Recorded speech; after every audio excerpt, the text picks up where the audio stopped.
밸런타인 박사는 비미니 로드가 최소 6,000년에서 12,000년 전에 만들어진 인공 도로라고 발표.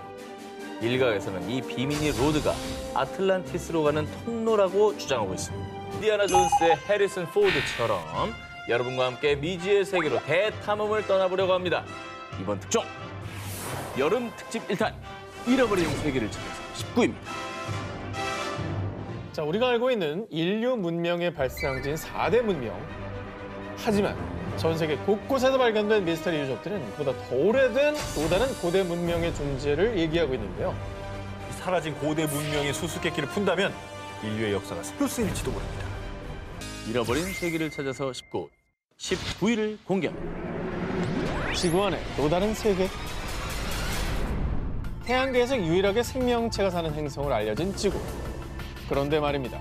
만약 지구 내부에 또 다른 문명이 있고 그 세계에 또 다른 생명체들이 살고 있다면 믿으시겠습니까? 이거는 제가 어렸을 때 읽은 SF 소설에 나오는 내용입니다. 허무맹랑합니다. 허무맹랑해요. 예. 정말로 황당무계한 이야기지만요. 지구 속에 또 다른 문명과 생명체가 존재한다고 믿는 사람들이 있습니다. 그들은 지구 내부가 내핵, 벤틀로 꽉 차 있는 것이 아니라 속이 비어 있으며 그곳에 또 다른 세상이 존재한다는 일명 지구 공동설을 주장하고 있습니다. 자, 과연 이들의 주장은 상상에 불과한 것인지 아니면 새로운 악설일지 지구 공동설의 실체 지금부터 살펴보겠습니다.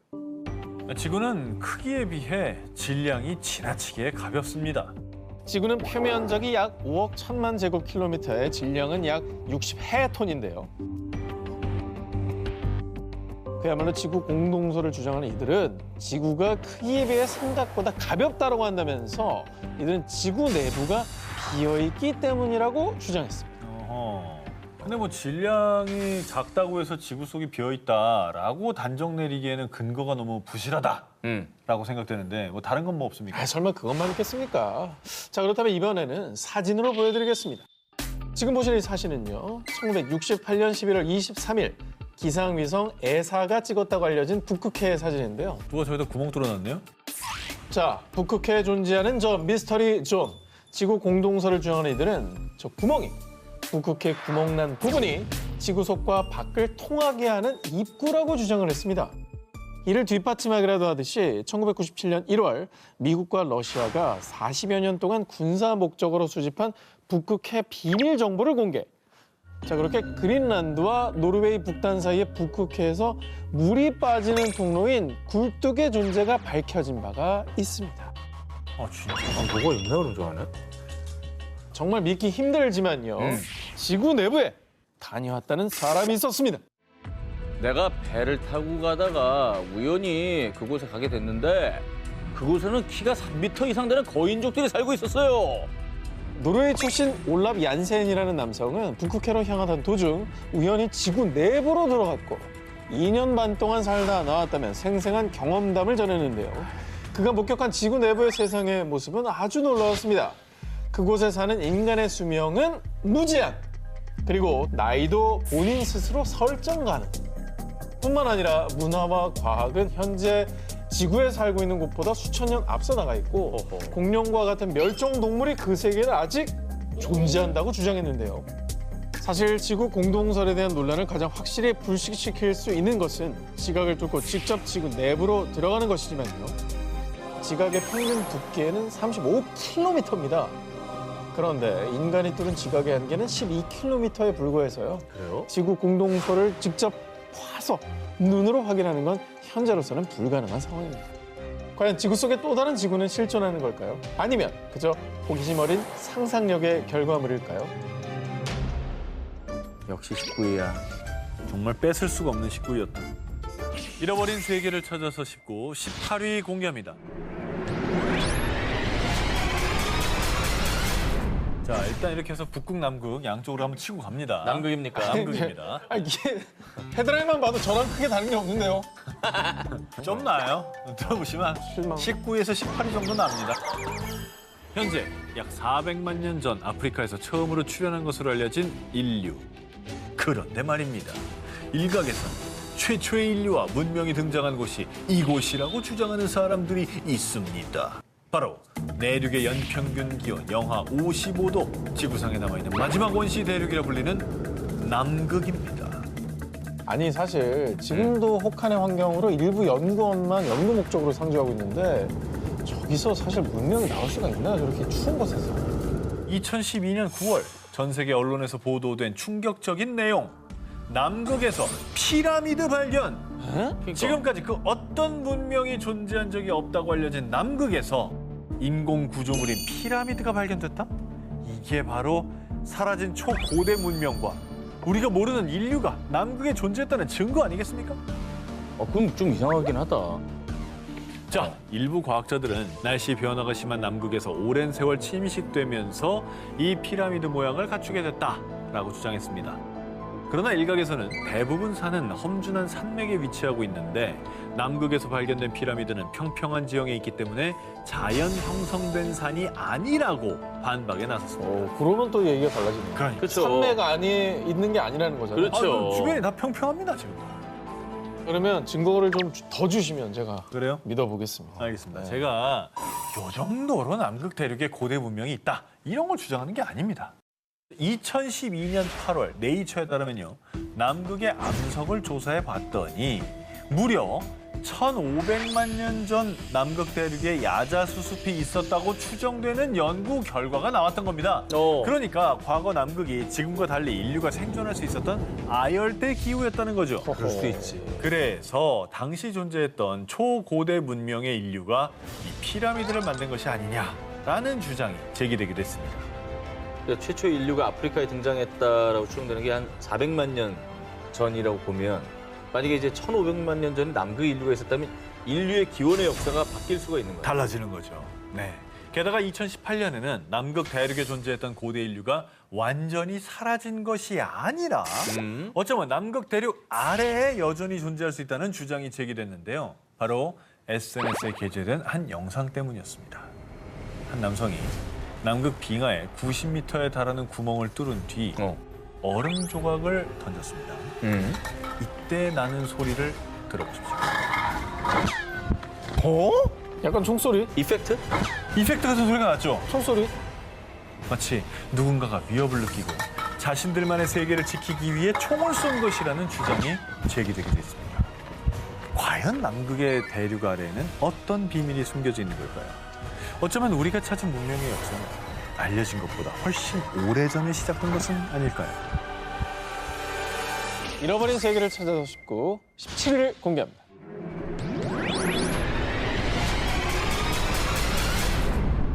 자, 두 기자님은 미제 파라다이스, 바닷속으로 사라진 전설의 대륙 하면은 제일 먼저 떠오르는 곳이 어디입니까? 아틀란티스. 아틀란티스. 아틀란티스. 당연히. 그리스의 철학자 플라톤의 저서를 보겠습니다. 헤라클레스의 기둥 저편에 아주 큰 아틀란티스라는 섬이 있다. 사방에 금과 은 등으로 부가 넘쳤고 과학이 고도로 발달한 해군 대국이다. 하지만 아틀란티스는 하루아침에 바닷속으로 침몰, 인류 역사 속에서 사라졌다고 합니다. 이게 이제 저서에도 나오니까 사실 뭐 구전으로만 내려오던 땅이 아니라 정말 분명히 기록된 게 있으니까 우리가 다 있었겠구나라고 생각은 많이 되는 건데 만약에 아틀란티스가 실존했다면 우리가 알고 있는 인류 최초의 4대 문명보다 훨씬 전에 그렇죠. 초고대 문명이 있었다는 겁니다. 그러니까 인류 역사가 바뀌는 거죠, 이렇게 되면. 수백 년 동안 사람들의 관심을 끌며 전 세계 수많은 고고학자, 역사가들이 아틀란티스를 찾아 대탐험, 대서양, 모로코의 사하라, 심지어 버뮤다 삼각지대까지 아틀란티스라고 주장하는 곳들이 너무나도 많았습니다. 하지만 아직까지 이 아틀란티스의 실체는 정확히 밝혀지지 않았는데요. 그런 가운데 아틀란티스라고 주장하는 또 하나의 후보가 등장합니다. 바로 바하마 제도의 작은 섬, 비미니. 여기서 아틀란티스 뭐 유적이라도 발견된 겁니까? 아하. 자, 먼저 비미니 섬이 아틀란티스라고 주장하는 첫 번째 근거를 소개해드립니다. 먼저 비미니 섬 인근 바닷속에서 도로가 발견됐습니다. 도로요? 일명 비미니 로드라고 불리는 이곳은 평균 길이가 2m고요. 높이가 약 0.5m, 무게가 1톤가량 되는 네모난 돌이 규칙적인 간격으로 약 630m 거리까지 배열돼 있었습니다. 이 구조물을 발견한 밸런타인 박사는 비미니 로드가 최소 6,000년에서 12,000년 전에 만들어진 인공 도로라고 발표. 일각에서는 이 비미니 로드가 아틀란티스로 가는 통로라고 주장하고 있습니다. 저게 말이 됩니까? 저게 자연현상입니까? 저거는 진짜 자연현상이라고 보기에는 좀 그러네요. 전 말이 안 돼요. 너무 균질하긴 하네요. 그렇죠. 아니, 예. 바닷속에 그것도 한 10,000년 전에 인공 도로가 있다. 사람이 만든 도로가 있다. 그렇죠. 이거는 진짜 우리가 몰랐던 문명이 있었을 수도 있다는 얘기 같아요. 근데 어찌됐건 간에 뭔가 더 증거가 나와야지만 이게 좀 확정이 될 것 같아요. 결정적인 게 있습니까? 그래서 그들이 주장하는 또 다른 근거를 제시하겠습니다. 20세기 초 미국의 유명한 예언가인 에드가 케이시. 그는 1929년 주식시장 붕괴와 대공황, 제2차 세계대전과 소련의 몰락까지 정확히 예언했습니다. 그런 그의 또 다른 예언. 1968년 바하마 해역에서 아틀란티스 대륙이 바다 위로 솟아오를 것이요. 아니 뭐 아직까지도 솟아오르진 않았는데 이 예언이 왜 중요한 증거라는 거죠? 비미니 섬이 위치한 곳이 바로 바하마 해역이라고 아까 말씀드렸죠. 예. 결정적으로 비미니 로드가 처음 발견된 시기가 바로 1968년이었습니다. 아니, 그러니까 떠오른다는 게 이게 물 위에 뜬다는 게 아니라 그렇죠. 사람한테 발견된다 이런 말이군요. 그렇게도 그렇죠. 해석할 수 있죠. 어허. 아니 근데 그거는 뭐 신기하긴 한데 네. 이거는 약간 저 예언가의 영역이지 이게 뭐 과학이 과학적인 아니구나. 근거는 아니잖아요. 뭔가 좀 더 필요한 것 같은데. 인정합니다. 그죠? 그래서 제가 또 하나의 가설을 준비했어요. 바로 아틀란티스가 현재 카리브해 쿠바 일대에 존재했다는 주장입니다. 쿠바. 쿠바 아틀란티스 설을 제기한 이는 영국의 유명 역사 작가인 앤드류 콜린스. 그는 전 세계 각지의 고대 문명 유적지, 신화와 플라톤의 기록을 연구에 추리했습니다. 쿠바가 아틀란티스였다는 첫 번째 근거. 아틀란티스는 리비아와 아시아를 합친 것보다 큰 거대한 대륙이다. 사람들은 플라톤의 대화편에 기록된 이 문장을 아틀란티스의 대륙 크기라고 생각했는데요. 하지만 콜린스는 그리스어의 보다 큰이라는 단어가 중간에라는 단어와 유사하다고 생각, 아틀란티스 대륙을 리비아와 아시아의 중간 위치인 카리브해 지역으로 추측했습니다. 참고로 이때는 아메리카 대륙을 발견하기 전이기 때문에 리비아와 아시아의 중간 위치를 카리브해로 추측한 것이죠. 근데 또 왜 하필 쿠바예요? 쿠바가 아틀란티스였다는 근거 두 번째입니다. 큰 산맥이 차가운 북풍으로부터 아틀란티스 대평원을 보호했다. 콜린스는 플라톤이 말한 산맥이 쿠바의 과니구아니코 산맥이라고 주장을 했는데요. 실제로 매년 겨울이면 북쪽 할렌 전선이 쿠바 대륙으로 불어닥치는데 과니구아니코 산맥이 북풍을 막아서 쿠바의 서쪽 평원 작물들을 보호한다고 합니다. 아니, 그렇게 치면 북풍 막는 산맥은 너무 많죠. 아니 산맥 너무 중에 많다. 바람을 안 막는 산맥이 없죠. 없지, 산맥 그래요. 무조건 근거 좀 부족해야지. 근거 부족하다. 예. 자, 이번엔 진짜 확실한 근거를 말씀드리겠습니다. 쿠바가 아틀란티스였다는 근거 세 번째. 콜린스가 주목한 멕시코 신화, 뱀의 사람들. 뱀의 사람 동쪽의 아스틀란에서 건너 7개의 동굴에 우두막을 짓고 사. 콜린스는 신화에 언급된 아스틀란이 아틀란티스와 어원이 같으며 신화 속 동굴이 바로 쿠바 푼타델 에스테 1호 동굴이라고 주장했습니다. 이 동굴에 동심원이 연속적으로 고리를 이루며 그 옆으로 S자 모양의 꼬리가 나온 암각화가 있습니다. 네. 콜린스는 이것을 혜성으로 추측. 고대인들이 혜성을 하늘에서 내려오는 불의 뱀으로 여겼기 때문이죠. 그래서 멕시코 신화 속 뱀의 사람들의 고향인 아틀란티스를 쿠바로 해석을 했습니다. 각화가 근데 너무 생생하다. 누가 그려놓은 것처럼. 우리가 벽화 많이 봤는데 저렇게까지 선명한 벽화 잘 없잖아요. 하지만 아틀란티스가 쿠바였다는 콜린스의 주장에 대해 일각에서는 전설과 추론일 뿐이다 라며 반박을 했는데요. 도무지 찾을 수 없어 존재 자체에 대한 의문까지 제기된 사라진 전설의 대륙 아틀란티스. 그것은 플라톤의 상상이 만든 전설의 섬일까요? 그게 아니라면 과연 어디에 존재하고 있는 곳일까요? 잃어버린 세계를 찾아서 19, 15일 공개합니다. 신화 속 이것이 실제 있다? 영화 인디애나 존스 속 고대 유적지들에는 침입자들을 물리치기 위해 설치된 무시무시한 함정들이 가득합니다. 그런데 말입니다. 영화 속에나 등장할 법한 쉽게 사람의 접근을 허락하지 않는 고대 유적의 함정이 터키에서 발견됐습니다. 2013년 4월 이탈리아의 한 대학교 고고학과 프란체스코 단드리아 교수 연구팀은 터키 남서부 파무칼레 인근에 폐허가 된 한 사원의 유적을 탐사하던 중 섬뜩한 것을 발견했습니다. 어? 왜 새들이 여기에 다 죽어 있지? 그런데 이상한 것은요. 새들이 아무런 외상도 입지 않은 상태였다는 점입니다. 그 기이한 현상을 조사하던 연구팀은 이 동굴의 입구가 고대 그리스 로마 신화 속에 등장하는 지옥의 문일 것이다라고 추측을 했습니다. 그 머리 새 딸린 개 있는 지옥의 문이요? 케르베로스. 케르베로스. 연구팀이 그렇게 추측한 이유. 기원전에 활동했던 그리스 역사학자였던 스트라보는 그리스 로마 신화 속 지옥의 문에 대해 이렇게 묘사했습니다. 그곳은 안개와 진기로 가득 차 있어서 간신히 앞을 볼 수 있다. 또한 어떤 동물 죽음을 피해갈 수 없는데 잠수를 떨어뜨려 보니 곧장 죽는 것을 목격했다. 그 증기가 뭔가 독가스. 질식사죠. 그렇다고 한다면 입구에 있는 새도 이런 이제 독가스 때문에 죽은 거. 뭐 그렇게 추측을 해야 되나?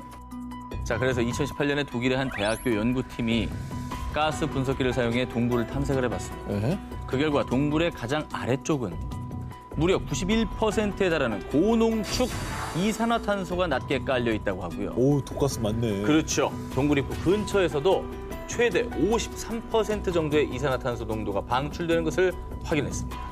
이야, 아니 53%면 질식사하죠. 높긴 높아요. 되게 높을 수 90 있죠. 몇 프로는 뭐. 고농축입니다. 연구팀은 사원터, 욕조, 계단 등도 발견됐으며 이들 유적도 고대 신화의 묘사와 일치한다고 밝혔는데요. 심지어 이 동굴 근처에서 지하 세계를 다스리는 신 하데스와 그의 아내 코레를 상징하는 문양이 새겨진 해리석 기둥을 발견. 이 동굴을 조사하던 프란체스코 교수는 과거 성직자들이 이 동굴에서 동물들을 죽이고 신을 모시는 제사를 지냈을 것으로 추측. 이 동굴은 하데스, 명왕성의 이름을 따 플루토니온이라고 불리고 있습니다. 그리스 로마 신화 속 지옥의 문. 과연 이 문을 지나면 어떤 세계가 기다리고 있을까요? 잃어버린 세계를 찾아서 19, 9위를 공개합니다. 모래 속 잃어버린 도시 발견. 6세기경 페르시아에서 전해지는 이야기를 담은 설화 아라비안 나이트. 이번에 저와 함께 떠날 곳은요. 아라비안 나이트에서 풍요의 도시로 등장하는 오만의 전설 속 고대 도시, 바로 우바르입니다. 전설에 따르면요, 우바르는 당시 금만큼 가치가 컸던 약재이자 향료인 유향의 교역으로 화려하게 번성하면서 일명 환상의 도시로 불렸습니다. 그러나 사치와 타락에 젖은 주민들의 모습에 노여워한 신이 한순간에 도시를 모래 속에 묻어버렸고 이후에 사라진 사막의 아틀란티스라고 전해졌습니다. 감쪽같이 사라진 도시의 이야기에 사람들은 정말 우바르가 그저 전설 속 이야기인 줄로만 알았습니다. 만 1992년 우바르가 실제로 존재했었다는 소식이 전해진 겁니다. 이건 뭐 전설 속의 얘기가 아니라 도시가 실제했다는 거잖아요. 이게 대체 뭐지? 1992년 레드셋 위성의 원격 감지 레이더가 포착한 무언가. 이것이 모래 속에 파묻혀 있던 우바르의 발견이었습니다. 사막 한가운데 저게 나온 거네. 저 길이? 예. 그리고 해당 자료를 분석한 결과 오만 남부 살랄라 지역에서 북쪽으로 약 170km 떨어진 사막에서 우바르로 추정되는 유적이 발견됐는데요. 이후 계속된 조사 끝에 우바르와 예멘 동부를 잇는 일명 인센스 로드 유향길과요. 유향을 나르던 아랍 상인들이 이정표로 사용한 것으로 추정되는 30여 개의 석합이 발견됐다고 전했습니다. 뭐 실크로드 같이 뭐 그런 게 있었네. 향로드네, 향로드. 유향으로 번성했던 게 맞긴 한가 봐요. 어. 근데 이게 갑자기 하루아침 모래에 이렇게 파묻혔다는 게 가능한가요, 이게? 조사 결과 우바르가 들어섰던 곳의 지하에서 거대한 석회암 동굴이 발견됐고요. 1세기 무렵 폭우가 쏟아지자 결국 석회암 동굴이 무너지면서 한순간에 도시가 땅 밑으로 꺼져버렸던 겁니다. 석회가 물에 약하니까 주저앉은 거네요. 저 당시에 만약에 저런 일이 있다라면 저걸 과학적으로 설명하지 못했을 테니까 그냥 신이 덮었다라고. 혹시 옛날에 그런 걸 과학적으로 어떻게 설명했겠어요? 과학적으로 모르니까 신이 분노한 줄 알죠. 하루아침에 그렇게 도시가 얘기할 수 주저앉아 있을 것 버리니까. 전설로만 전해졌던 고대 도시 우바르. 과연 싱크홀에 묻히기 전 우바르는 어떤 모습이었을까요? 잃어버린 세계를 찾아서 쉽고 8위 공개합니다. 트로이 전쟁의 산물 이것 발견. 트로이 전쟁을 그린 호메로스의 서사시 일리아드를 각색, 배우 브래드 피트가 아킬레스 역을 맡아 사상 최대의 대격전을 벌였던 영화 트로이 기억하시죠? 너무 재밌었어.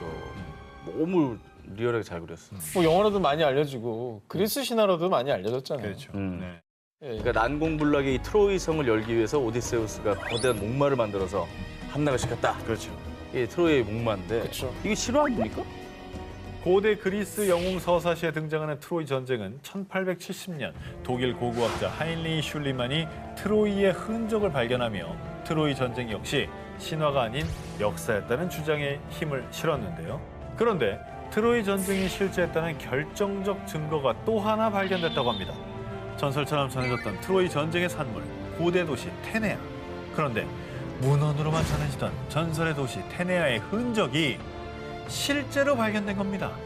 트로이라는 곳은 유적들이 발굴되면서 실존 지역으로 확인됐잖아요. 음. 근데 여기에서 또 하나의 증거가 더 나왔다는 거잖아요.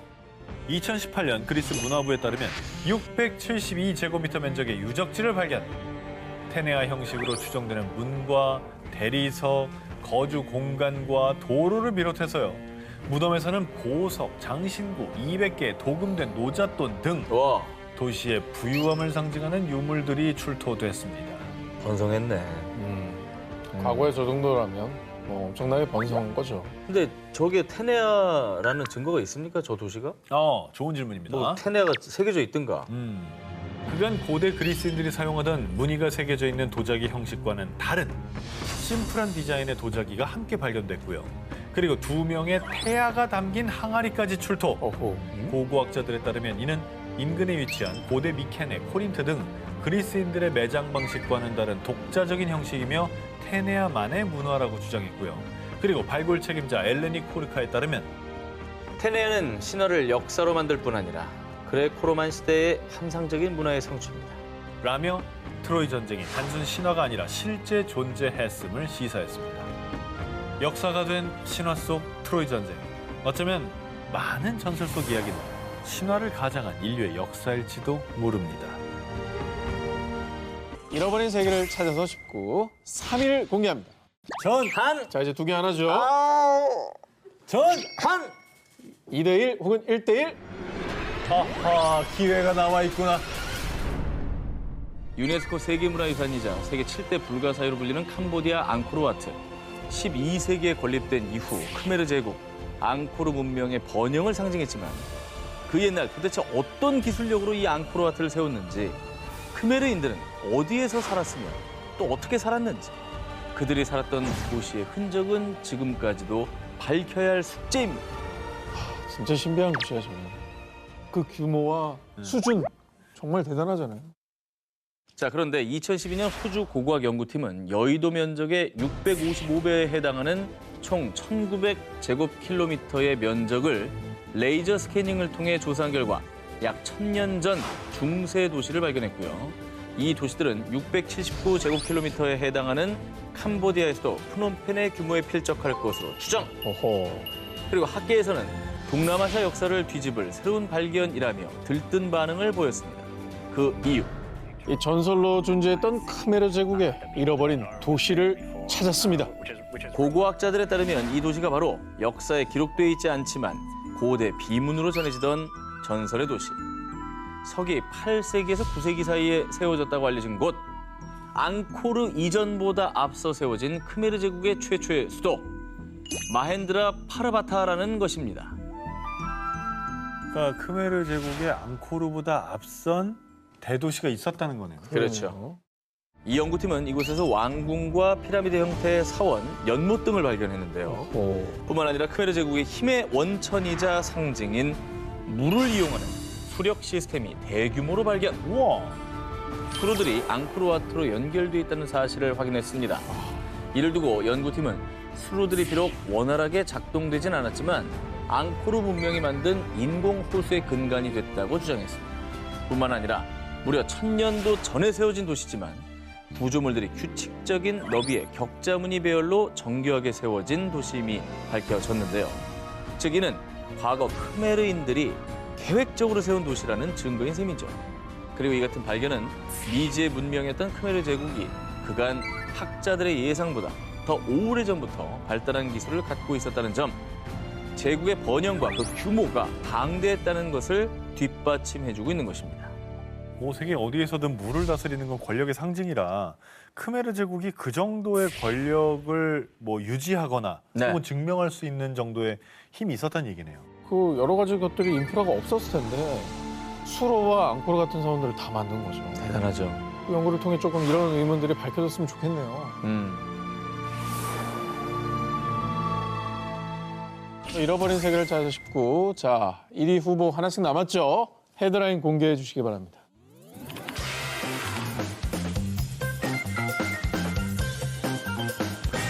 잃어버린 세계를 찾아서 싶고 저 한 기자의 1위 후보 공개합니다. 우리가 배운 인류 최초의 문명은 기원전 3500년경 시작된 메소포타미아 문명이죠. 그런데 말입니다. 전 세계인이 다 알고 있는 역사를 바꿔! 모든 걸 다 바꿔! 이 형 좀 바꿔. 모두 뒤집어버리는 충격적인 주장이 제기됐습니다.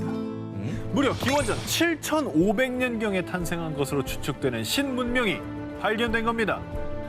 황하 외웠잖아요. 메소포타미아, 이집트, 그다음에 겐지스 뭐 이런 식으로 우리는 배웠는데, 와, 발견이 여태 왜 안 된 거지? 어디에 있었기? 어쩌면 인류 역사를 새로 쓸지도 모르는 신문명은 인도 구자라트주에 위치한 캔베이만의 해저에서 발견됐습니다. 인도구나, 인도. 바다 아래에 있었어? 2001년 인도 국립해양기술원이 해양 오염도 측정을 위해 음파 탐지기로 해저 촬영을 하던 중 바닷속에 뭔가 직사각형의 구조물이 보이는데요? 고대 도시의 터로 추정되는 다양한 크기의 직사각형 구조물 수십 개를 발견했는데요. 와, 저거는 사람이 만든 거네. 당시 인도 해양 고고학의 최고 권위자인 라오 박사와 전문 다이버들이 투입돼 조사한 결과 댐으로 추정되는 건축물과 댐? 전쟁에 사용된 것으로 보이는 전망대, 에이. 곡물 창고, 공중 목욕탕이 있었고요. 와. 심지어 주거지로 추정되는 곳에는 지금의 하수도 시설과 매우 흡사한 통로와 도로의 흔적도 발견됐습니다. 세계 곳곳의 바다에서 해저 도시가 발견이 됐습니다. 그죠? 그중에 이 인도의 해저 도시가 인류 최초의 문명이라는 증거 있습니까? 아니, 억지를 부리지 말자고요, 우리가. 증거 앞에서. 이 당시 조사팀은 이 해저 도시에서 발견한 도자기, 조각상, 난로 재료 등 약 2,000점의 유물을 인양했습니다. 그런데 그중에 작은 나무 화석이 발견됐고요. 허허. 이 나무 화석에 대한 탄소 연대 측정을 한 결과 밝혀진 충격 사실. 이 나무 화석의 연대는 기원전 7545년에서 7490년 사이의 것으로 보입니다. 정말 놀랍게도 나무 화석의 탄소 연대에 따르면 이 해저 도시의 문명이 인류의 4대 문명보다 앞선 무려 기원전 7500년경에 시작됐을 수 있다는 겁니다. 근데 사실 그 나무 화석이라고 하는 게 저 해저 도시의 유적이 맞을까요? 이게 흘러 들어가지고 이렇게 들어간 거 아닐까요? 안타깝게도 이 나무 화석의 용도는 밝혀지지 않은 상태로요. 그렇지. 나무 화석과 이 해저 도시의 연관성은 찾지 못했다고 합니다. 인도 캔베이만에서 발견된 해저 도시. 과연 그 도시는 인류 최초의 문명 도시였던 걸까요? 신비한 황금의 도시, 마추픽추의 나라, 잉카 제국.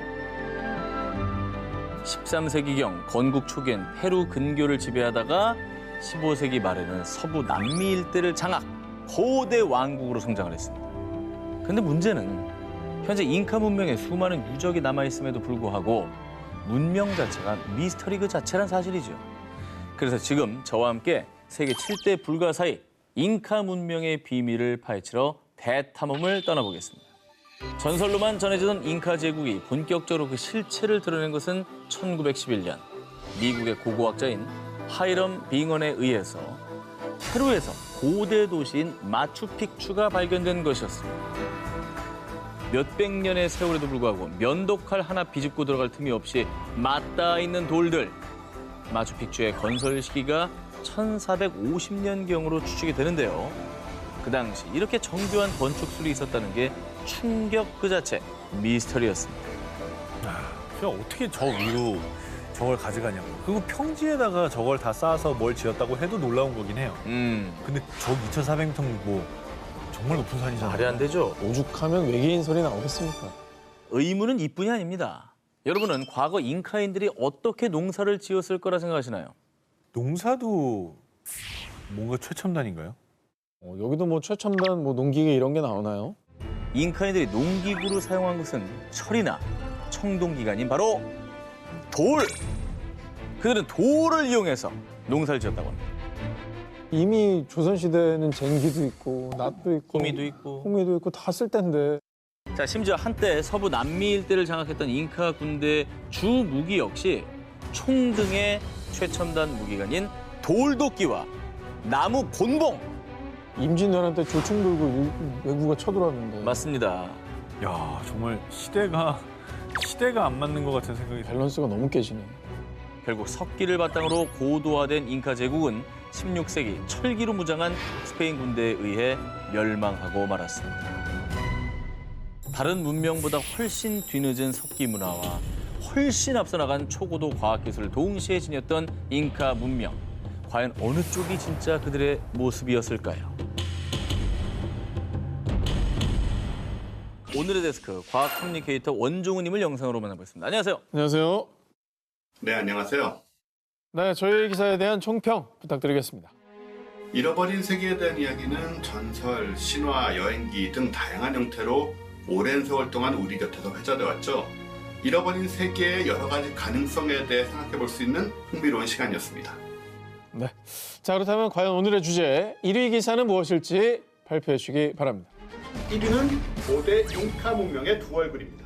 신석기와 청동기 시대의 기술에 머물러 있었으면서도 어떻게 불규칙한 모양의 거대한 돌을 정교하게 끼워 맞춰서 큰 건축물들을 만들 수 있었는지 문명 발전의 상식을 깨는 불가사의함을 간직하고 있다는 생각이 들어서 1위로 선정했습니다. 자, 오늘 프렌데스크 원종우님 고맙습니다. 반갑습니다. 오, 얼마만- 잉카인들한테 이 영광을 돌립니다. 복을 부르는 세계 문화유산 19, 12위 공개. 다시 되찾은 우리의 명절.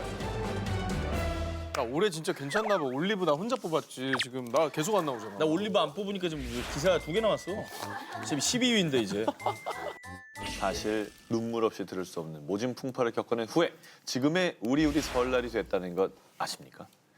우리나라는 예로부터 음력 1월 1일 정월 초하루를 민족의 명절 설로 지내왔습니다. 하지만 일본의 식민 통치가 시작되면서 더 이상 우리나라는 우리의 설을 설이라 부를 수 없는 상황이 됐습니다. 일본은 우리나라의 전통 문화를 말살하기 위해 음력설이 아닌 자신들이 지키던 양력 1월 1일의 설을 쇠도록 강요하며 음력설을 쇠는 사람들에게 갖은 박해를 가하기 시작했는데요. 1938년 당시의 기사 내용을 통해 볼 수 있듯이 우리나라가 음력설을 쇠지 못하게 하기 위해 각 관청과 학교에서의 조퇴를 금지시켰고요. 오히려 설 분위기를 내지 못하도록 이날 사람들에게 사회봉사 등을 시키기까지 했습니다. 또 차례를 지내지 못하게 하기 위해서 음력설이 다가오면 방앗간이 영업을 하지 못하도록 감시했던 것은 물론이고요. 집에서 쌀로 술을 빚는 것을 양조법 위반이라며 벌금을 물게 했고 설이 다가오면 놋그릇을 반짝반짝 윤인하게 닦았던 광경이 사라진 것도 태평양 전쟁 시기에 일본이 전쟁 물자 조달을 위해 놋그릇을 공출해가면서부터였습니다.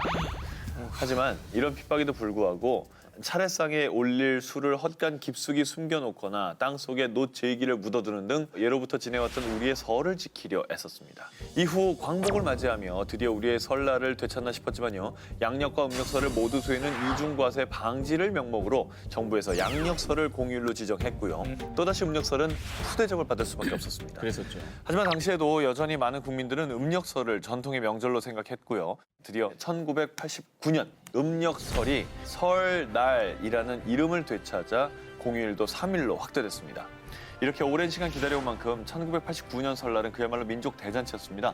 당시 되찾은 민족 명절, 93년 만에 되찾은 우리의 설날 등의 제목을 단 기사들이 신문에 대서특필된 것은 물론이고요. 1,700만 명의 민족 대이동이 일어나기도 했죠. 복을 부르는 세계 문화유산 19, 이번엔 11입니다. 완전 정복, 알고 차리는 진짜 차례상. 제주도에는 차례상에 땡을 올립니다. 매해 준비를 해도 매번 헷갈리는 것. 음식을 놓는 순서와 색깔까지 엄격하게 따지는 차례상 차리기인데요. 당신이 아는 차례상 법칙은 모두 삑 틀렸습니다. 뭐라고요? 어쩐지 아닌 것 같았어. 자, 조율, 이시, 홍동, 백서 같은 법칙들은 물론이고 상위에 20여 가지가 넘는 음식을 나열하는 푸짐한 차례상. 자, 이것들은요. 네네. 우리 유교 예법 어디에도 없는 규칙. 그럼 누가 만든 겁니까? 실제로 조선시대 유교 예법의 뼈대가 되는 책인 주자가래나 조선 예법을 담은 사례판람에 전해진 차례상의 모습을 살펴봐도요. 차례상 앞줄에 과일이 놓인다는 정도만 적혀 있을 뿐 구체적으로 전혀 나와 있지 않고요. 더불어서 율곡이희 선생님도 저서 경몽 요결에서 차례에는 계절 음식을 올리지만 별다른 게 없으면 떡과 과일 두어 가지면 된다라고 기록하셨을 정도로 합니다. 자, 참고로 차례상과 제사상은 명백히 또 다르죠. 제사는 죽은 조상을 추모하는 간절한 의식으로 예부터 조상들에게 있는 정성, 없는 정성을 다하는 문화가 있었다면요. 차례는 명절을 맞이했음을 조상들에게 알리는 간략한 의식이기 때문에 제사상보다 훨씬 더 간소하게 차리는 것이 예법에 맞다고. 자, 그리고 이 차례상들이 또 지역별로 각기 다른 모습으로 발전을 해왔습니다. 제가 소개를 해드리면요. 자, 먼저 강원 지역으로 가볼게요. 예, 대부분이 산간 지방인 강원 지역은 나물과 감자, 고구마를 이용한 음식이 차례상에 많이 올라가는데요. 특히 평창에서는요. 메밀전을 차례상에 올리지 않으면 헛차례를 지낸다라고 할 정도로 메밀전을 필수로 올린다고 하고요. 자, 다음은 경상도 지역 보겠습니다. 민어, 조기, 가자미, 방어 등 여러 종류의 생선들을 차례상에 올리는데요. 특히 소금에 절여 구운 상어 고기인 이 돈베기 고기. 돈베기 고기가 아주 필수고요. 또 통으로 삶은 문어를 상에 꼭 올리는데 명절쯤 이 지역의 문어 매출이 약 900% 치솟습니다. 전국 평균보다 약 3배가 증가할 정도로 하고요. 자, 좀 더 밑으로 가보죠. 전라도 지역입니다. 지역 특산물인 홍어는 꼭 차례상에 올라가고요. 더불어 살짝 데친 꼬막과 꼬치에 말하고 하는 낙지 호롱구이도 차례상에 빠지지 않습니다. 자, 끝으로 제주도 지역 보겠습니다. 먼저 이게 바다와 인접해 있는 섬 그렇죠. 지역이 아니겠습니까? 그래서 차례상에 다른 지역에서는 보기 힘든 옥돔이나 전복 같은 귀족 생선류를 흔하게 목격을 할 수가 있고요. 따뜻한 남쪽 지역이다 보니까 일찍부터 귤, 뭐 또 파인애플, 바나나 같은 열대 과일을 차례상에 올리는 풍습도 있었다고 하네요. 또 하나 예상 밖의 음식이 올라가는데요. 바로 빵입니다. 빵이요? 예로부터 쌀이 아주 귀해가지고요. 떡을 대신해서 빵을 차례상에 올렸는데요. 이후 세월이 흘러가면서 쉽게 구입할 수 있는 카스테라, 소보루빵, 단팥빵 같은 다양한 빵들이 이 제주도 차례상에 올라가고 있다고 합니다. 좋네. 아, 이건 진짜 몰랐던 정보네요. 네. 곡을 부르는 세계문화유산 19, 9위로 추억은 방울방울, 명절 선물 변천사. 아이들에게 세상 좋은 문화, 어른들에게는 세상 부담되는 문화, 이 세뱃돈. 우리나라의 경우에는 조선 말기 문신인 최영년이 쓴 해동죽지에 세뱃값이라는 말이 처음 등장하는데요. 그러다가 화폐 개혁이 시작된 1960년대 이후 세뱃돈 문화가 본격적으로 정착이 됐고 당시에 10원짜리 지폐를 세뱃돈으로 받은 아이들은 세상을 다 가진 듯 행복해졌다고 합니다. 이렇게 세뱃돈만큼 명절에 주고받는 선물 또한 세월이 흐르며 많은 변화를 겪었는데요. 먼저 1960년대는 조미료, 라면, 비누 등 생필품들이 설 선물로 인기였고요. 그중에서도 아이고 이렇게 비싼 걸 우리 현무 성공했네 라는 소리를 들을 수 있었던 최고의 설 선물은요 바로 설탕이었습니다. 예전에는. 특히 그중에서도 제일제땡에서 6kg에 780원으로 판매했던 그래류 설탕이 서민들에게 인기 최고였습니다. 그리고 1970년대에는 식용유, 치약 이렇게 실용적인 선물 세트가 등장하기 시작했고요. 그중에서도 요걸 명절 선물로 준비하면 센스 있는 신남성 혹은 신여성으로 인정받았는데 바로 커피 세트입니다. 당시 다방 문화가 퍼지면서 커피에 대한 수요가 급증했기 때문인데요. 이 동땡 식품의 맥스땡 커피 세트는 백화점 명절 선물 매출에서 설탕 조미료 세트에 이어서 3위를 차지할 정도로 인기였습니다. 그러다가 80년대가 되어서 현재도 많이 주고받는 갈비, 뭐 이런 정육 세트, 뭐 참치 선물 세트, 아, 맞아. 럭셔리하게 포장된 설 선물 세트, 추석 선물 저 세트가 우리 집에 등장했고요. 이후 1990년대에는 명절 선물계에 큰 획을 그은 상품권이 등장합니다. 지금까지도 현금과 함께 명절에 가장 받고 싶은 선물로 손꼽히고 있습니다. 복을 부르는 세계 문화유산 19, 8위 공개합니다. 땡땡만 있으면 복이 넝쿨째 굴러온다. 새해 복을 부르는 우리나라의 물건, 부엌이나 문지방에 매달아뒀던 복조리 기억하십니까? 기억난다. 네, 올해도 복이 넝쿨째 흘러 들어오라고 새해면 어김없이 이 복조리를 달아뒀었는데요. 그런데 이렇게 복을 부르는 상징인 복조리가 다른 나라에도 있다는데요. 가까운 이웃나라 일본엔요, 복을 불러들이는 물건 푸마데가 있습니다. 푸마데는 갈퀴라는 뜻으로요, 낙엽이나 곡물을 긁어 모으는 데 사용하는 이 갈퀴를 작은 사이즈부터 어마무시하게 큰 사이즈까지 다양하게 만들었어요. 갈퀴에 엄청 화려한 장식을 해서 새해 집집마다 걸어놓습니다. 새해에는 복과 돈을 싸그리 긁어 모을 거야 라는 의미가 있다고 합니다. 또 베트남의 복조리는요, 꺼이네우라고 불리는 5, 6m의 대나무 장대에 부적이나 종이로 만든 물고기, 종 이렇게 다양한 모양을 만들어 걸어두는 건데요. 땅에 대한 존경을 표하고 악귀나 애군을 몰아내는 일종의 새해 부적이라고 합니다. 까치까치 설날은 어저께고요. 어제 우리 설날은 오늘이래요. 복을 부르는 세계문화유산 19, 이번에 7입니다. 조선시대 명절은 남녀 해방절? 한석수. 또 나네. 야, 진짜 내가 아니네. 내가 정말 오랫동안 선방하고 있는 거 아시죠? 렛츠고 고싱입니다. 와, 나 진짜 2개밖에 안 남았어 이제. 현대에는 설과 추석을 가장 큰 명절로 치죠. 하지만 조선시대에는 설, 한식, 단오, 추석 이 4대 명절을 제일로 쳤습니다. 그중에서도 단오는 조선 남녀들의 솔로 탈출일, 매력 뿜뿜 발사를 하는 날이었는데요. 단오 그 하루만은 1년 내내 집안에서만 있어 바깥 구경을 못하던 젊은 여인네들이 밖으로 나와 큰 해방감을 누리며 민속놀이인 그네를 뛸 수 있었습니다. 이때 민속놀이를 즐긴다는 명목 하에 그네 위에서 매력을 흩날리며 썸남들에게 어필을 했다고 합니다. 하늘 높이 곱디고 온 치맛자락 날리며 나풀나풀 나비처럼 나는 저 낭자 참으로 아름답구나. 자, 이렇게 여성들의 매력 발산 창구가 그네뛰기였다면 남성들에겐 씨름이 매력 어필의 무기였습니다. 짐승남의 매력을 한껏 보여줄 수 있는 씨름이야말로 단시간에 이성을 확 사로잡을 수 있는 남성미 어필이었던 것입니다. 또 음력 1월 15일 정월 대보름이 되면 민속놀이 한마당이 단체 미팅으로 급변하는 풍경을 볼 수가 있었습니다. 정월 대보름 밤이면 젊은 남녀들이 삼삼오오, 청계천, 광통교 다리 위로 모여들었는데 모여든 명분은 1년 동안 건강하게 잘 지내기 위해서 일명 다리밟기라 불리는 답교놀이를 하기 위해서였습니다. 당시에는 청계천 광통교 다리가 답교놀이의 명소였다고 합니다. 그런데 이것도요, 겉으로는 답교놀이를 하러 모여든 남녀지만 이를 빙자해서 실제로는 지근지근 다리를 밟으면서 서로 눈빛을 교환하며 은근히 썸 타기를 즐겼다고 합니다. 스킨십. 네. 이 또한 답교놀이를 하던 조선시대 모든 다리들이 일명 사랑의 오작교, 사랑의 만리장성이 됐던 셈이죠. 복을 부르는 세계문화유산 19, 6입니다. 오직 머슴들을 위한 24시간. 석돌이. 네. 올해도 잘 부탁하네. 아유, 그럼요, 도령님. 네. 자, 전통적으로 우리 조상들은 매년 음력 2월 초하루 2월 1일을 머슴날로 지냈는데요. 이날은 그야말로 머슴에 의한, 머슴을 위한 날이었습니다. 이 머슴들에게 그야말로 이제 농사를 잘 부탁한다는 마음과 앞으로의 고생을 위로한 뜻에서 만들어진 게 이 머슴날입니다. 이날은요, 하루 종일 머슴들의 파리가 펼쳐졌는데요. 머슴 파리. 그들의 머슴을 위해서 특식을 만들어 주었습니다. 야, 대단하다. 그리고 정월 대보름에 볏짚단의 밑부분을 묶고 그 안에 온갖 곡식을 싸서 장대에 매달아 세워두는 또 풍습이 있었거든요. 그 속에 넣어두었던 곡식으로 떡을 맞춰서 줬던 건데요. 근데 이날 만들어진 떡은 자기가 먹고 싶은 만큼 그냥 막 먹는 건 아니었고요. 늙은 여조 부지런히 물 뿌리고 청소하니 떡을 가장 많이 주어 배불리 먹게 하네. 조선 후기 문인 유만공이 쓴 세시풍요에도 나와 있듯이요, 머슴들의 나이만큼 떡을 먹게 했던 건데요.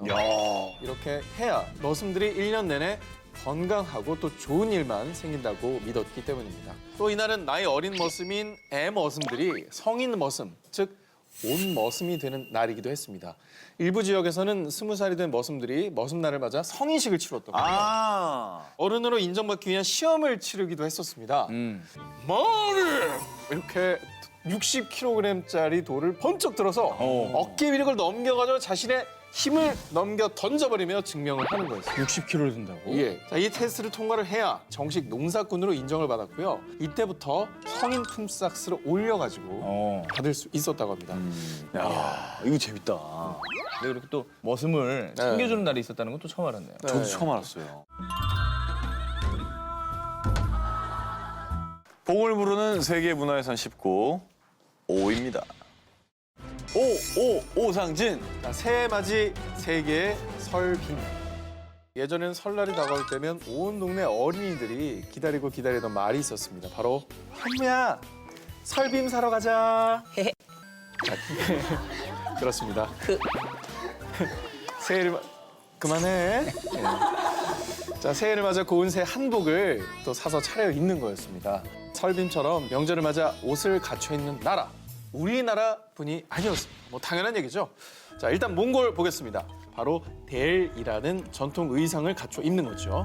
먼저 한복에 두루마기와 같은 델을 입은 다음에 델보다 더 화려한 색깔의 띠를 지금 보이시죠? 오렌지색인데요. 색감이 허리에 좋아요. 저렇게 둘러줍니다. 그리고 모자인 말가이를 눌러쓰고 여기에 무릎까지 오는 롱부츠, 보탈까지 신으면 새해맞이 준비가 끝나는 건데요.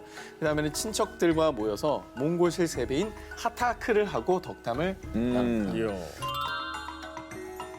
자, 우리나라 설과 되게 비슷합니다. 비슷하네요. 네.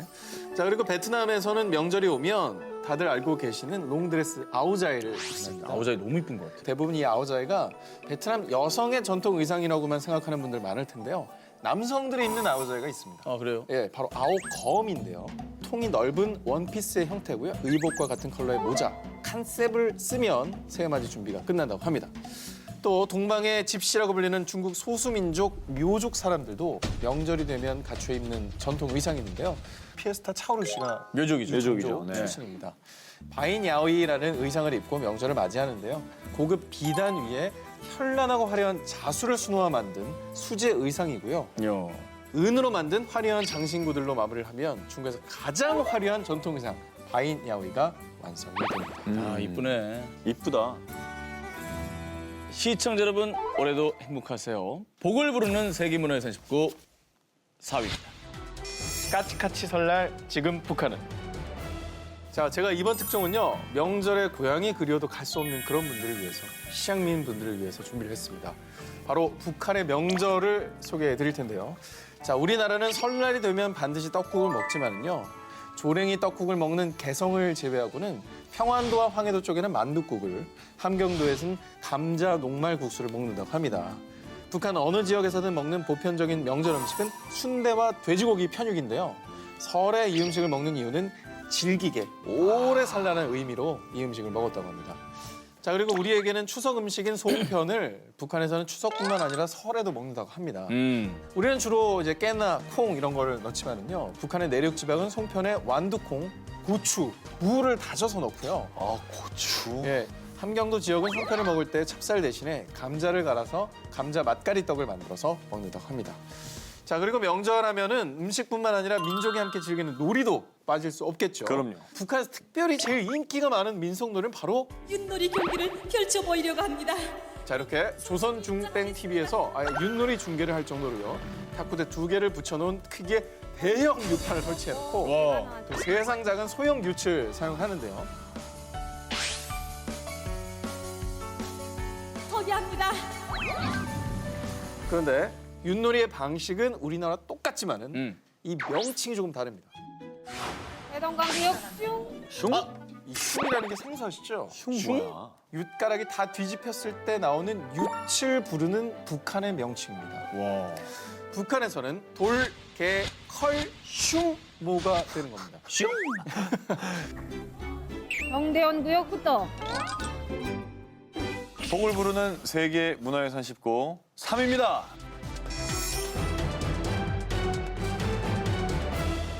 나이, 그렇지. 아유, 올리브도 못 뽑고. 아유.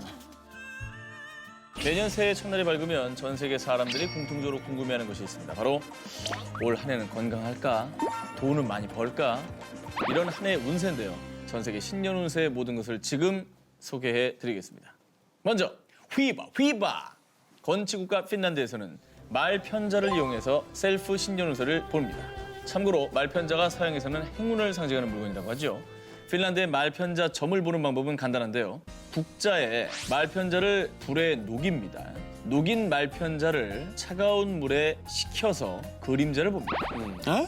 저 사진처럼 그림자 모양이 사람과 유사하면 저건 사람이 진짜 앉아 있는 것처럼. 사람이 앉아 있죠. 네. 저렇게 사람 모양이 나오면 올해 배우자를 얻는다는 뜻입니다. 여성의 머리 모양이면 싸움이 일어날 징조고요. 동물의 모양이 나오면 친구의 배신을 암시한다고 합니다. 또 녹인 말편자가 한 덩어리가 아니라 잘게 떨어져 나가게 되면 조만간 불운이 닥쳐온다는 의미입니다. 자, 이렇게 순간의 운으로 한 해를 예측해보는 점은 우리나라에도 있습니다. 바로 유점입니다. 유점은 뭐죠? 유점이요. 매년 새해가 되면 옛 선조들이 삼삼오오 모여서 이 유점으로 한 해를 점쳐봤다고 합니다. 심지어 충무공 이순신 장군마저 중요한 결정을 하거나 전쟁터에 나가기 전에는 꼭 이 유점을 봤다고 합니다. 난중일기에 등장하는 척자점이 바로 이 유점인 겁니다. 실제로 보셨던 거예요. 그렇구나. 자, 그렇다면 대체 이 유점으로 어떻게 신년 운세를 알 수 있을지 궁금하시죠? 오늘의 데스크 임채우 교수님 나와주세요. 오늘의 데스크를 나오셨어요? 네? 사실은 그 유치라는 게 네. 굉장히 뭐 민속 놀이로 쓰이는데 그걸로 점을 친다는 얘기는 좀 그러니까요. 처음 네. 원래 윷은 점의 용도로 만들어졌습니다. 원래? 네, 원래가 점입니다. 들어봐요. 점 보는 거였어요? 네, 그렇습니다. 그 마을에서 정초에 그 척사 대회를 많이 엽니다. 그 척사 대회가 바로 한 해의 풍흉을 점치는 이제 그런 점인데요. 윷에 대해서만은 한반도 기원입니다. 아, 그렇습니까? 네, 윷은? 네. 중국이 아니고요. 중국도 없고 일본에도 없습니다. 이야. 자랑스러운데? 오직 우리나라 한반도에서만 기원을 합니다. 그리고 코리아 온리구나. 그렇게 점을 치다가 이제 개인의 신수점을 치는 방식으로 유점이 좀 변화를 했습니다. 가장 결정적인 증거는 우리나라 전역에 퍼져 있는 암각화입니다. 유판 암각화. 그 유판 암각화의 연대도 청동기 시대까지 거슬러 올라간다고 말을 합니다만 그럼 뭐 기원전이네요. 약 2만 년 전의 역사를 가지고 있다고 합니다.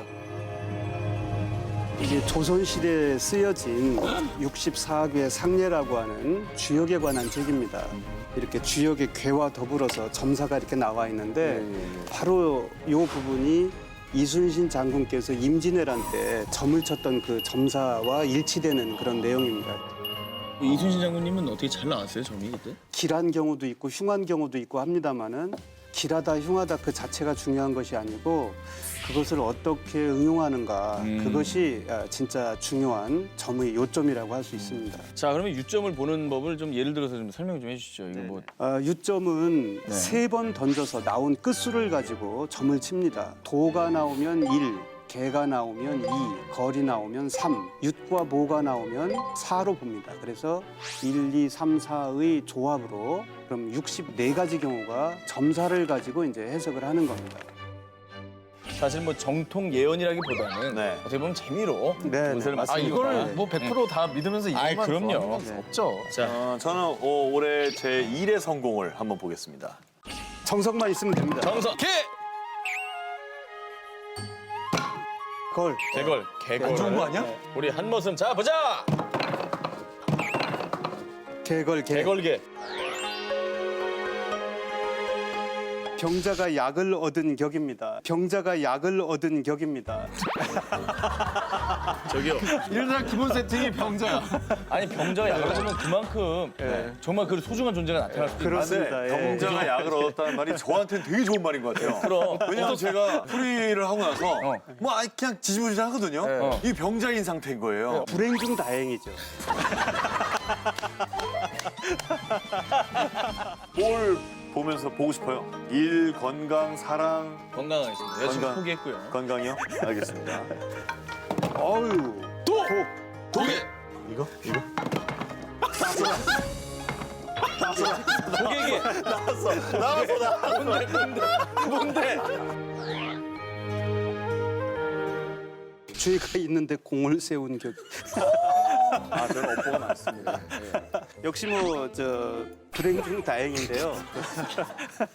건강을 봤는데 죄가 나오면 뭐 어떻게 해석을 해야 되는 거예요? 마치 이건 이제 이순신 장군이 백의 종군했다가 겨우 12척 남은 배를 가지고 수백 척의 외선을 그 부순 그런 격으로 생각하시면 되겠습니다. 건강이. 지금 상태지만 더 열심히 관리를 해라. 아마 건강도 더 좋아지실 겁니다. 그래. 예. 그게 중요한 거죠. 결국은 이제 네네. 좋아진다는 얘기죠? 그렇습니다. 예. 4개월 하면 공을 됩니다. 세우게 되는 거죠. 예, 알겠습니다. 자, 뭐 볼 거예요, 뭐? 저는 애정이죠. 애정. 그래요, 애정을 앉았다 봅시다. 일어나세요. 앉았다. 어유. 걸! 도! 야, 안 좋은 게 몇 개 있어. 걸도 통과. 걸도도! 걸도도. 왕이 신화를 얻으려. 왕이 신화를 얻으려. 등극을 하실 것 같은데요. 오. 그런데 아랫사람에게 먼저 공손히 대하면이라고 하는 조건문이 있습니다. 그러면 충신을 얻게 된다. 절대 존엄으로 모시면 좋은 부인을 얻는다. 네. 이게 좋은 얘기만 써 있으면 재미가 없어요. 그러니까. 근데 이게 진짜 지뢰를 피해가는 기분이에요. 너무 무서워. 나는 점 중에 이렇게 부정적인 말들 많은 점 처음 봤어. 여기 보통 다 좋게 얘기하잖아. 아 너무 재밌었고요. 우리 저 유점 네. 뭐 잘 모르시는 분들이 많이 이제 알게 되신 것 같은데 유점에 대해서 뭐 윷놀이에 대해서 한 말씀 해주시죠. 우리 윷문화연구소 소장님이시니까. 네, 우리의 윷은 수만 년에 이르는 역사를 가진 우리 고유의 민속놀이이자 미풍양속입니다. 윷놀이도 하고 윷춤도 치면서 그 정초를 이렇게 보람 있게 새 설계를 하시면 좋겠습니다. 고맙습니다. 감사합니다. 감사합니다. 자 그러면 프리한 식구 오늘의 1등 특종 후보를 만나보겠습니다.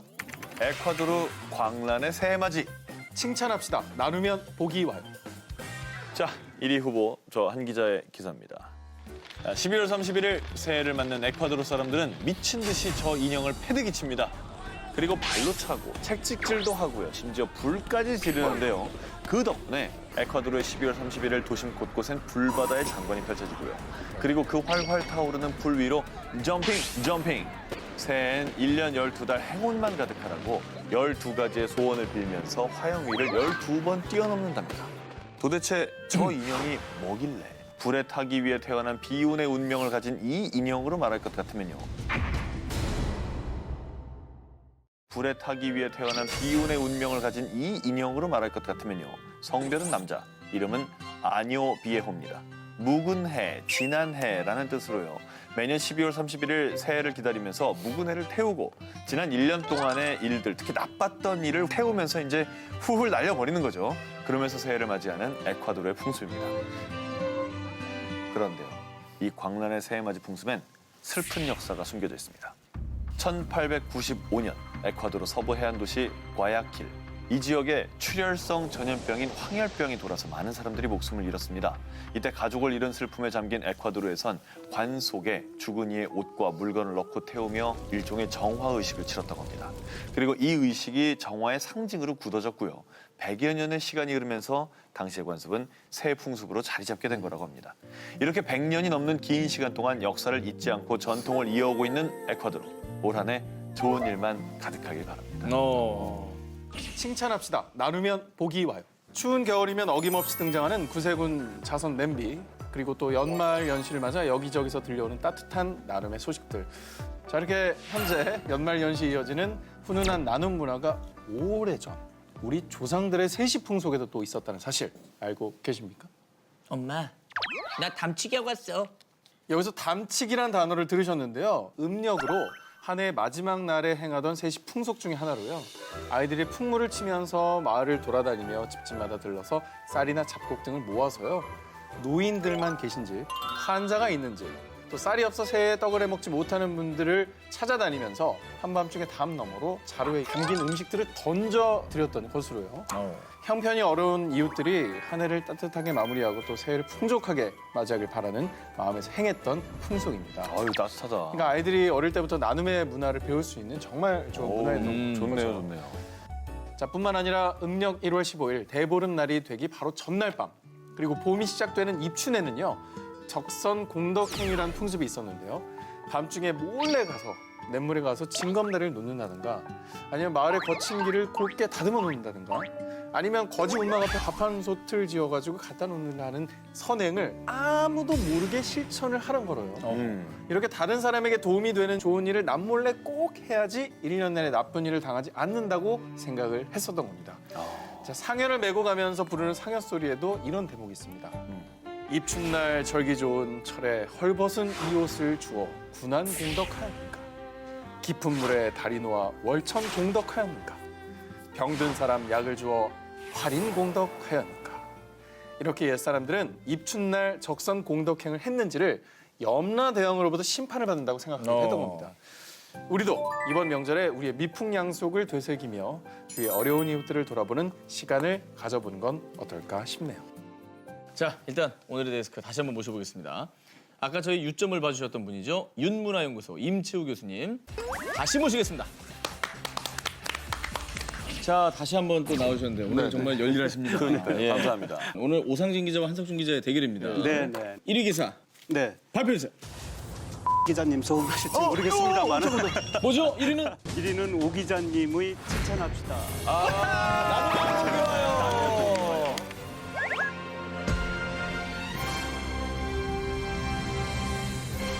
네. 야, 너 진짜 정민환 대원이다. 대운이다, 오늘 운이 되게 좋네. 왜 1위를 꼽으셨는지. 명절에 그 우리의 이웃들의 좀 관심을 갖고 더군다나 그 불우 이웃이 있다면 같이 나눔을 하는 그런 미풍양속을 저는 특히 아름답게 이렇게 생각을 했습니다. 에콰도르 같은 경우에도 참 흥미롭게 봤습니다. 그리고 그들의 그 슬픈 역사 속에서 생겨난 그 풍습에 대해서 저도 참 마음이 좀 찡하고 이렇게 공감하는 바가. 미로는 교수님께 얘기 안 하셔도 네, 돼요. 그만하겠습니다. 잘하셨습니다. 자, 오늘 프리한데스크 윤문화연구소 임채우 교수님이었습니다. 고맙습니다. 감사합니다. 감사합니다. 아유, 감사합니다.